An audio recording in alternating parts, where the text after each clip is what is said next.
یہ کائنات ہمیشہ کے لیے نہیں ہے، الی اجل مسمى، ایک خاص مدت معینہ تک یہ رہے گی، اس کے بعد خاتمہ ہو جائے گا اس کا، یہ ہمیشہ کے نہیں۔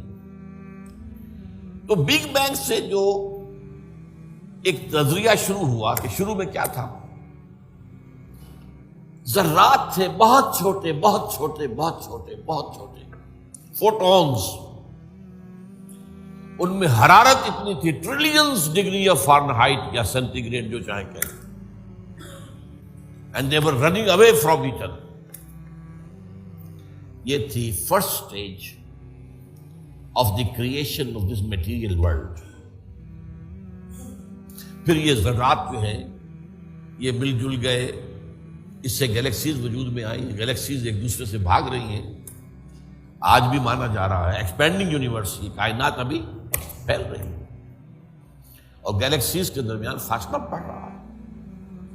اور بڑی پیاری مثال دی جاتی ہے کہ اگر ایک غبارہ ہو، اس غبارے کے اوپر آپ نے کوئی ڈاٹ لگا دیے، اس غبارے کو جتنا پھیلائیں گے پھولائیں گے تو وہ ڈاٹس بھی ایک دوسرے سے بڑھتے چلے جائیں گے، فاصلہ ان کا بڑھتا جائے گا۔ پہلے غبارہ اتنا تھا، اب اتنا ہو گیا، تو وہ جو دو ڈاٹس کے درمیان فاصلہ اتنا تھا وہ اتنا ہو گیا۔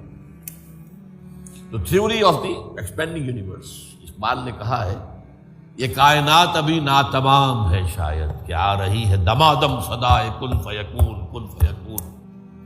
ابھی تو جیسے کہ قرآن مجید میں آیا بھی ہے، ہم اپنے خلق میں ہم وسعت کر دیتے ہیں جو جتنا چاہتے ہیں، وَنَزِيدُ فِي الْخَلْقِ مَا نَشَاءُ،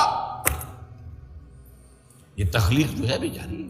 بہرحال اس کے بعد وہ دور آیا کہ پھر یہ گیلیکسیز کے اندر یہ کرے بنے اور سٹارز بنے، اور پھر وہ کرے ٹھنڈے ہونے شروع ہوئے۔ انہی میں سے ایک کرہ ہمارا یہ زمین ہے۔ یہ آگ کا کرہ تھا، آگ کا جیسے سورج ہے، لیکن ٹھنڈا ہوا، ٹھنڈے ہونے سے یہ سکڑا، تو اس پر اونچائیاں اور نیچائیاں پیدا ہوئی۔ اس میں سے جو بخارات نکلے انہوں نے جا کے ایٹماسفیئر کی شکل اختیار کی۔ اس ایٹماسفیئر کے اندر پھر گیسز کے باہمی انٹریکشن سے پانی پیدا ہوا، اور ہزارہا برس تک پانی برستا رہا، پانی برستا رہا، پانی برستا رہا، جس سے سمندر وجود میں آیا۔ اور وہ جو زمین ٹھنڈی ہوئی تو اوپر کرسٹ آف دی ارتھ جو آیا ہے، وہ اور پانی اس کے امتزاج سے اس کرۂ ارضی پر حیات کا آغاز ہوا، اور اس حیات کی لکھوں کا سال کے اندر ارتقائی مراحل سے گزر کر آخری نتیجہ جو ہے وہ آج کے نظریے کے مطابق وہ ہومو سیپینس انسان ہے۔ یہ میں نے آج کا نظریہ تخلیق آپ کے سامنے رکھا۔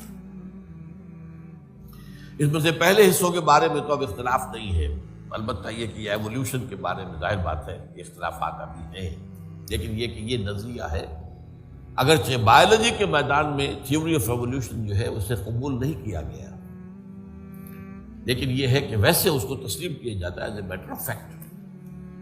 انسان کی سوچ میں